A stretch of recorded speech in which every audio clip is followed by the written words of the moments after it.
இந்த காணொளியை பார்க்கறதுக்கு முன்னாடி தமிழ் ஜனம் யூடியூப் சேனலை சப்ஸ்கிரைப் பண்ணாம நீங்க பார்த்துட்டு இருந்தீங்கன்னா கண்டிப்பா சப்ஸ்கிரைப் பண்ணிட்டு நீங்க பாருங்க. போதைப் பொருள் பயன்படுத்திய குற்றச்சாட்டில் நடிகர் ஸ்ரீகாந்திடம் சுமார் 3 மணி நேரமாக தனிப்படை போலீசார் விசாரணை மேற்கொண்டிருக்கின்றனர். நுங்கம்பாக்கம் காவல் நிலையத்தில் வைத்து நடிகர் ஸ்ரீகாந்திடம் போலீசார் விசாரணை நடத்தியிருக்கின்றனர். இது தொடர்பான கூடுதல் விவரங்களை செய்தியாளர் தாமோதரன் வழங்க கேட்கலாம்.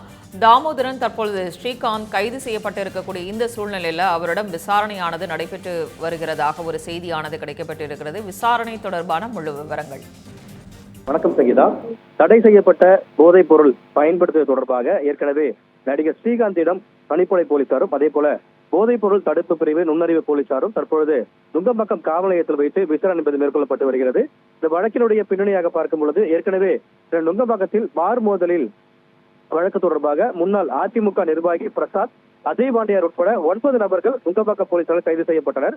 மேலும் கைது செய்யப்பட்ட அதிமுகவினுடைய முன்னாள் நிர்வாகி பிரசாத்திடமிருந்து பல மோசடி புகார்கள் வந்த நிலையில இது தொடர்பாக அவரிடம் ஏற்கனவே விசாரணை மேற்கொள்ளப்பட்டு வருகிறது. இதனுடைய அடுத்த கட்டமாக தான் போதைப் பொருள் பயன்பாடு என்ற ஒரு புகார் என்பது எழுதப்பட்ட அடிப்படையில தொடர்ச்சியாக அவரிடம் விசாரணை மேற்கொள்ளப்பட்டது.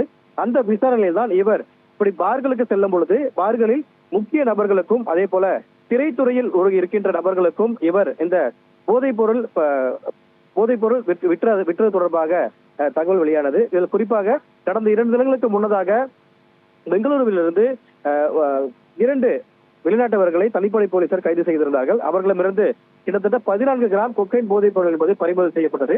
மேலும் அவர்களிடம் நடத்தப்பட்ட விசாரணையில் கூட சென்னையில் ஒரு முக்கிய அரசியல் பிரமுகர் எங்களிடம் போதைப் பொருள் வாங்குவார் என்ற ஒரு தகவலும் அவர்கள் வாக்குமூலமாக கொடுத்திருந்தார்கள். இவர்கள் 2 நபர்களிடம் பெறப்பட்ட வாக்குமூலத்தின் அடிப்படையில் தான் தற்போது நடிகர் ஸ்ரீகாந்திடம் விசாரணை என்பது மேற்கொள்ளப்பட்டு வருகிறது. மேலும் இவருக்கு ஏற்கனவே சம்மன் அளிக்கப்பட்டு கீழ்ப்பாக்கம் அரசு மருத்துவமனையிலும் அதே போல ராஜீவ்காந்தி அரசு மருத்துவமனையிலும் மருத்துவ பரிசோதனை என்பது மேற்கொள்ளப்பட்டது. இதனுடைய அடுத்த கட்டமாக தான் கிட்டத்தட்ட 2 மணி நேரத்திற்கு மேலாக நுங்கம்பாக்கம் காவல் நிலையத்தில் வைத்து தற்போது ஸ்ரீகாந்திடம் விசாரணை மேற்கொள்ளப்பட்டு வருகிறது. மேலும் இவர்களுக்கு அடுத்த கட்டமாக பிரதீப் என்பவரும் ஒரு வாக்குமூலம் கொடுத்திருக்கிறார். அந்த வாக்குமூலத்தின் அடிப்படையில் கூட மற்றொரு நடிகரான ஸ்ரீ கிருஷ்ணாவும் இந்த போதைப் பொருள் வழக்கில் அவரும் இந்த வட்டத்திற்கு உள்ளாக்கப்படுகிறார். மேலும் இவர்களிடம் ஏற்கனவே நடத்தப்பட்ட விசாரணையில் குறிப்பாக இந்த விவகாரத்தில் ஸ்ரீ கிருஷ்ணாவும் ஸ்ரீகாந்தும் பிரசாத் மூலமாக என்னிடம் இருந்து கொக்கைன் பயன்படுத்துவதை நேரடியாகவே தான் பார்த்துள்ளதாகவும் கிட்டத்தட்ட 40 முறை பிரதீப் பிரசாத்திற்கு விற்பனை செய்துள்ளதாகவும் இதன் மூலம் கிட்டத்தட்ட 5 லட்சம் ரூபாய் தான் வருமானம் ஈட்டியுள்ளதாகவும் அந்த பிரதீப் என்பவர் வாக்குமூலம் கொடுத்திருக்கிறார். மேலும் இதனுடைய விசாரணையை அடுத்த கட்டமாக ஸ்ரீ கிருஷ்ணாவுக்கும் இதில் தொடர்பு இருப்பதாகவும் அவரிடம் விசாரணை மேற்கொள்வதற்காக நுங்கம்பாக்கம் போலீசாரும் அதே போல போதைப் பொருள் தடுப்பு பிரிவு நுண்ணறிவு போலீசாரும் நடவடிக்கைகளை மேற்கொண்டு வருவதாகவும் ஒரு தகவல் கிடைக்கப்பட்டிருக்கிறது. சங்கீதா.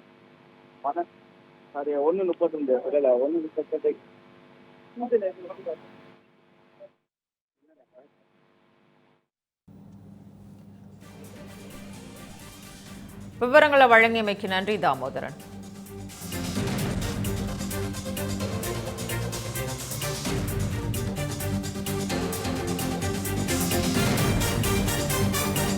இது மாதிரி பல சுவாரஸ்யமான தகவல்களை பார்க்கணும்னா தமிழ் ஜனம் யூடியூப் சேனலை சப்ஸ்கிரைப் பண்ணுங்க.